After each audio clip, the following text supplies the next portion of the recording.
이제 랜드로버 디스커버리 5의 익스테리어를 하나하나 살펴보겠습니다. 첫 번째로 앞모습부터 보시겠습니다. 전면부를 전작과 비교해보면 전작은 본격적인 오프로드로서의 이미지였다면 디스커버리 5는 모던하다, 미래지향적이다, 전작이랑 많이 바뀐 것 같지만 어딘지 모르게 랜드로버스러움은 남아있다 라는 생각이 듭니다. 이런 생각을 가지게 되는 것은 철저하게 디자이너의 의도에 따라 계획된 것인데요. 차량의 컨셉이 가족을 위한 디자인을 지향하기 때문에 필연적으로 대중성을 확보해야 했습니다. 그러기 위해서는 전작에서처럼 과격한 이미지보다는 지금의 모던한 인상이 더 적합하다고 보이네요. 이런 인상을 만들기 위해서 차량의 면을 전체적으로 최대한 단순하게 만들고 거기에 여러 선들을 깔끔하게 정리했는데요.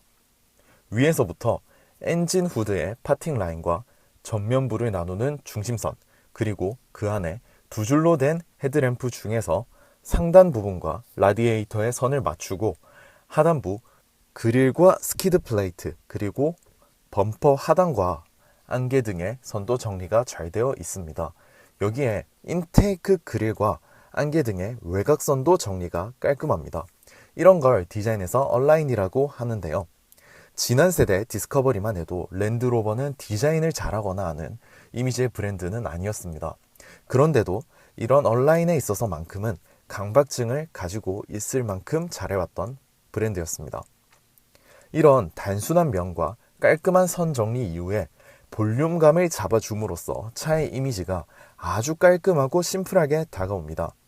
이렇게 정돈된 바탕에 앞트임된 헤드램프와 그릴, 그리고 미래지향적인 그래픽의 헤드램프 내부 디테일, 에어, 인테이크 등의 디테일이 확실히 눈에 들어옴으로써 급진적이고 모던하게 디자인에 변화를 주었습니다. 하지만 전통을 중요시하는 영국 브랜드답게 디스커버리 그리고 랜드로버의 전통을 많이 남겨두었습니다. 라디에이터 그릴과 모델명 레터링 방식, 그리고 넓게 보면 범퍼 하단부의 그릴도 포함된다고 할 수 있습니다. 두 번째, 옆모습을 보시겠습니다.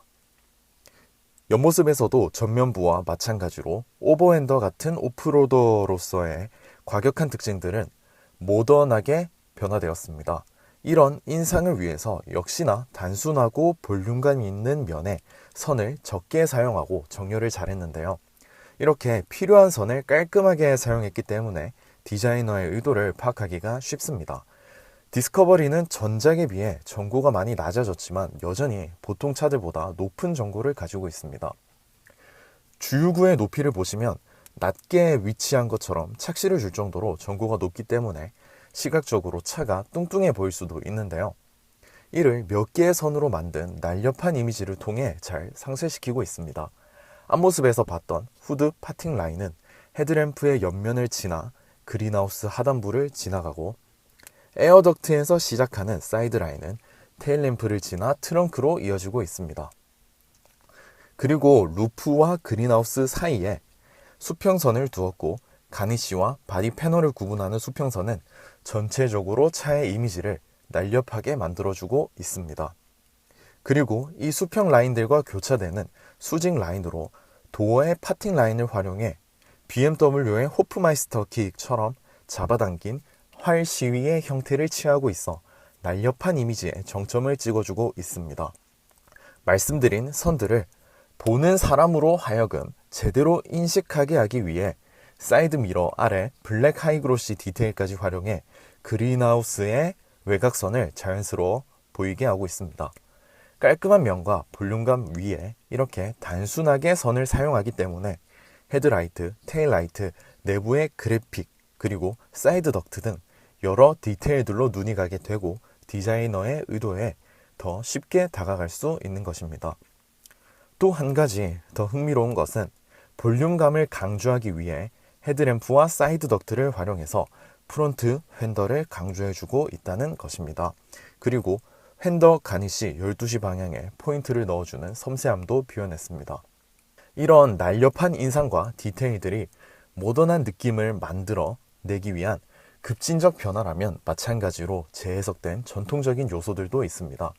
디스커버리라는 차를 만든 지 20년이 넘었지만 초창기 디스커버리부터 이어져 오던 스텝드 루프, 바로 계단식 지붕입니다. 3열까지 있는 SUV들은 어쩔 수 없이 시트의 높이가 뒤로 갈수록 높아지는 계단식 구성을 취할 수밖에 없는데요. 그러다 보니 부족해진 3열의 헤드룸을 위해 천장을 높이면서 시작된 해결책이었습니다. 물론 공기 저항에 불리하고 보기에도 어색해 보일 수 있지만 세대를 거듭하면서도 지켜낸 디스커버리의 시그네이처이고 5세대 디스커버리에서는 이 부분이 C필러의 디자인과 함께 일체감을 주도록 디자인했기 때문에 시각적으로도 만족스럽지만 공기저항 계수도 0.33으로 동급 SUV 차량에 전혀 뒤처지지 않는 수치를 보여준다고 합니다. 만약 루프를 유광 블랙으로 하게 되면 이 디테일이 눈에 안 띄기 때문에 저 부분이 마음에 안 드시는 분들은 루프에 유광 블랙 옵션을 선택하시면 좋을 것 같습니다. 디스커버리에 관해서 랜드로버 관계자의 설명을 듣던 중 한 가지 이해가 되지 않는 것도 있었는데요. 디스커버리 5는 도강 깊이를 900mm로 높이기 위해 사이드 덕트를 막아버렸다고 합니다. 그리고 덕트 본래의 용도인 열 배출은 트렁크에 새로운 덕트를 만들어 해결했다고 하는데요. 제 개인적으로는 기술적으로 왜 굳이 엔진룸의 열을 뒤까지 가져가 배출하려 했는지 잘 모르겠습니다. 엔진이 뒤에 있는 차들이 전방에 라디에이터를 두어 열 관리를 하는 경우는 있습니다. 하지만 전방의 열을 뒤로 보내고 그것도 트렁크로 인해 순환이 쉽지만은 않은 덕트를 활용해서 열을 배출한다는 것은 관계자의 설명을 제가 제대로 이해한 것인지 확인할 필요가 있어 보입니다. 이 부분에 대해 아시는 분이 계시다면 댓글 부탁드리겠습니다.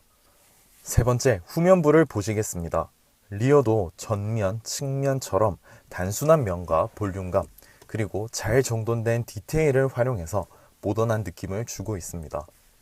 전고가 높은 이 차의 특성은 후면부에서 가장 크게 부각이 되는데요. 단순한 면을 사용하면서도 이 광활한 뒷면을 뚱뚱해 보이지 않게 하고 모던하게 보이게 한 것은 쉬운 일이 아닌데도 랜드로버 디자이너들은 잘 해낸 것 같습니다. 전작의 세로 형태와 다른 가로 형태의 테일램프는 측면부 사이드 덕트에서부터 선으로 이어져 있어 일체감이 들고 깔끔한 이미지를 만들어내고 있습니다. 그리고 테일램프 내부의 그래픽은 단순한 면으로 된 뒷모습에서 확실히 눈에 띄고 모던한 인상을 만들어주고 있습니다. 후면부를 모던하게 만들기 위해서 디자이너가 숨겨놓은 장치가 하나 더 있는데요. 있어야 할 것을 숨긴 것입니다. 찾으셨나요? 바로 와이퍼를 숨긴 것인데요. 전작에서도 와이퍼가 뒷모습과 통일감을 가지기 위해 디자인됐지만 디스커버리 5는 리어 스포일러에 바디 컬러와 유광 블랙을 써서 투톤으로 만들고 유광 블랙 부분 아래에 와이퍼를 위치시켰습니다. 덕분에 와이퍼가 뒷유리와 유광 블랙 리어 스포일러에 숨어서 안 보이게 된 것인데요. 만약에 와이퍼가 전작처럼 외부에 노출되어 있었다면 이 정도까지 모던한 느낌을 주지는 못했을 것 같습니다. 이렇게 많은 변화 중에서도 역시나 디스커버리 5는 지켜야 할 전통은 지켜냈는데요. 다들 눈치채셨겠지만 바로 번호판의 위치와 그 주변부입니다. 이 비대칭적인 디자인은 디스커버리의 역사를 상징한다고 할 수 있는데요.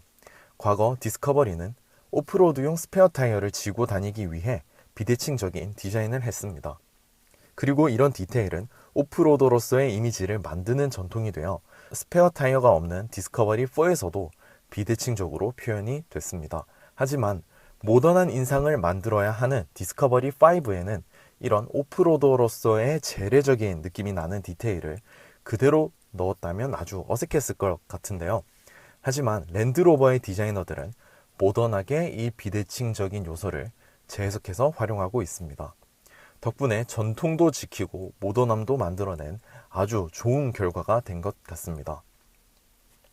그저 번호판 자리의 면만 비대칭적으로 찍어냈는데 이토록 멋있을 수 있다는 게 놀랍습니다. 생산 원가도 그다지 크지 않을 것 같아 적은 비용으로 큰 효과를 누리고 있는데 디자이너가 정말 실력이 좋은 것 같습니다. 이런 식으로 전통을 중요시하는 이유 중 하나는 바로 전작들에 대한 브레인 스크립트를 만들 수 있기 때문입니다. 디스커버리는 성공한 브랜드 중 하나이고 단일 차종으로서 역사도 꽤나 긴 편입니다. 그래서 전작들, 더 나아가 오리지널 모델을 연상할 수 있는 연결고리를 만들어 줌으로써 그동안 쌓아온 신뢰도와 인지도를 활용할 수 있기 때문에 명차들에게는 이러한 전통을 활용하는 요소를 많이 발견할 수 있고, 바꿔 말하면 명차가 되기 위해서는 이런 요소들이 오랜 기간 동안 축적되어줘야 한다는 것입니다. 그런 점에서 국산 대표 SUV 산타페는 정말 아쉽습니다. 초대 산타페의 비대칭적인 디자인을 산타페 CM에서도 볼 수 있었는데, 대중차 중에서도 저렴한 편에 속했던 현대차에서 이런 아이디어는 정말 큰 의의가 있었는데요. 하지만 산타페 DM에서는 감쪽같이 이 디테일이 없어졌을 뿐만 아니라 다른 부분에서도 전작의 흔적을 전혀 찾아볼 수 없다는 점은 많은 아쉬움을 남겼습니다. 전통을 새롭게 만드는 것은 정말 힘든 일인데 있는 전통마저 없애버렸으니까요.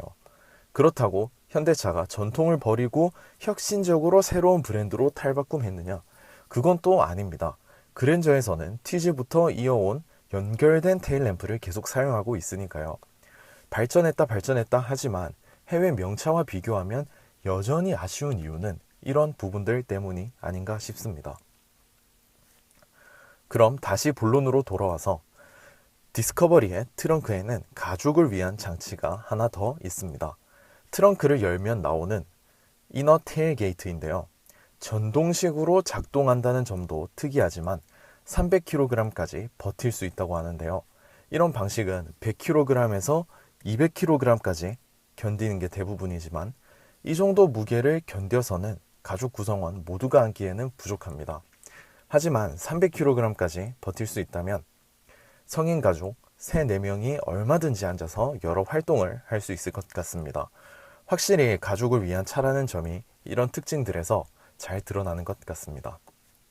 익스테리어에 대한 정리를 하자면 급진적으로 변화를 만들어내서 모던한 디자인을 했음에도 전통을 잘 계승했다는 것을 확인할 수 있었습니다. 이렇게 잘된 디자인의 차가 길을 지나가면 주변 환경도 달라 보일 만큼 영향을 주게 되는 게 디자인의 힘이란 게 참 대단한 것 같습니다. 네 번째는 인테리어로 가보겠습니다. 인테리어의 전체적인 느낌은 레인지로버의 인테리어에서 럭셔리함을 조금 덜어내고 실용성을 좀 더 추가했습니다. 그 결과 레인지로버가 하이엔드 럭셔리를 지향한 라운지 같은 느낌을 주고 있는데 반해 디스커버리는 고급스럽게 꾸며놓은 거실과 같은 느낌을 주고 있습니다. 가족적인 디자인을 할 때 고급스러운 거실의 인상을 만들어낼 수 있다면 어쩌면 가장 적절한 분위기가 아닌가 하고 생각합니다. 너무 고급스러우면 위화감이 생기고 너무 대중적이어서 싼 티가 나면 디스커버리의 차값에 어울리지 않기 때문이죠. 센터페시아를 보시겠습니다. 레인지로버의 센터페시아와 닮아서 레인지로버가 연상되지만 가족적인 느낌을 위해 수직적인 포인트를 활용해 느낌을 살려 튼튼한 인상을 주고 우드 대신 블랙 하이그로시 소재를 많이 써서 럭셔리함을 덜어내고 실용성을 좀 더 강조했습니다. 물론 여전히 고급스럽지만 실용성과 고급스러움이 이토록 잘 조화된 차가 있었나란 생각이 듭니다. 또 가로로 긴 디스플레이와 적은 수의 버튼들, 그리고 센터 콘솔을 보면 분명 모던한 느낌이 나지만 다이얼과 같은 아날로그 요소를 여러 곳에 배치하고 큼직한 버튼들이 이전 랜드로버의 실용적이었던 이미지도 동시에 느껴지게 합니다. 버튼의 경우 오프로드를 달릴 때 흔들리는 차 안에서 정확한 조작을 위해 SUV들은 이렇게 큰 버튼을 쓰기도 합니다. 보기에는 크기가 커서 투박해 보이지만 작동감이 제규어 랜드로버에서 꾸준히 써오던 딸깍하는 절도 있는 방식인데요. 실용성을 강조한 큰 버튼에 고급스러운 작동 방식이 반전으로 와닿았습니다. 이런 실내를 구성하는 소재는 진짜 가죽, 진짜 금속, 진짜 나무로 이루어져 있지만 가운데에 수직으로 배치된 금속만큼은 안전을 위해 도금된 플라스틱을 사용했다고 합니다. 가죽의 경우 랜드로버 제규어가 가장 잘하는 분야이기도 한데요. 이번 디스커버리에서도 촉감이나 특유의 쿠션감이 정말 훌륭합니다. 그리고 대시보드에 쓰인 우드는 참나무를 사용했다고 하는데도 러프한 느낌을 많이 주는 것이 캠퍼나 오프로드로서의 인상을 조금은 남겨두기 위한 디테일로 보입니다. 조수석에 앉으면 눈이 갈 수밖에 없는 버튼은 대시보드를 여는 버튼인데요. 우드 트림과 가죽과의 조화가 아날로그하면서도 고급 가구의 느낌이 드는데요. 위치나 만듦새가 정말 훌륭합니다. 열릴 것이라고 상상도 하지 않았던 고급스러운 대시보드가 열리게 해주기 때문에 고급스러움과 실용적이라는 이미지 모두를 만들어낼 수 있습니다. 특히 실용성과 관련해서 디스커버리 5는 수납 공간이 정말 많습니다. 냉장 기능을 가진 콘솔 박스와 글로브 박스를 제외하더라도 앞에서 본 대시보드의 수납 공간, 컵홀더를 앞으로 밀면 나오는 숨은 공간이나 센터 패시아의 공조기 조작 부분 뒤편의 숨은 공간, 3열에 앉은 사람이 쓸 수도 있고 트렁크에 굴러다니거나 작은 것들을 넣어두는 역할을 동시에 할 수 있는 수납 공간도 훌륭합니다. 또 한 가지 실용적인 부분은 랜드로버는 윈도우 버튼을 이렇게 창문 바로 옆에 위치시키는데요. 이는 오프로드에서 창을 내리고 차 밖을 확인하는 과정을 편하게 하기 위한 실용적인 디자인이자 랜드로버의 전통이라고 합니다. 특히 가족을 위한 차답게 7개의 시트 모든 곳에서 열선 사용과 스마트폰 충전이 가능하다는 것도 실용적인 아이디어로 보입니다. 이런 실용성 중에서도 모던한 느낌을 주는 디테일도 있습니다. 앞에서 말한 가로로 긴 디스플레이인데요. 이 차로 오프로드를 가게 되면 센터 패시아의 디스플레이가 정말 많은 역할을 해주게 됩니다. 카메라의 각도나 해상도도 뛰어나지만 세련된 그래픽이 처음 봐도 알아보기 쉬울 만큼 직관적으로 디자인됐고 표현해주는 정보의 양도 풍부했습니다. 또 한 가지 눈에 띄는 것은 온도 조절부의 디스플레이 안에 있는 폰트인데요. 익히 봐오던 것과 확실히 다른 디자인입니다.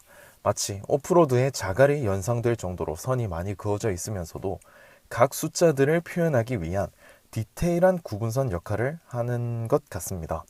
예전에 영국 왕립예술학교를 방문했을 때 폰트 디자인을 혁신적으로 한 작품을 보고 감동받았었는데 이렇게 영국차에서 신선한 폰트를 보니 그때 생각이 나는 것 같습니다. 그렇다고 영국인들이 다른 나라에 비해 폰트에 유난히 신경 쓰고 하는지에 대해서는 잘 모르겠습니다. 랜드로버의 디자인이 발전했다는 걸 또 한 번 느끼는 것은 B필러에서 랜드로버 같이 큰 차를 이렇게 귀엽게 만들어줄 깨알 같은 디테일도 들어있다는 것입니다.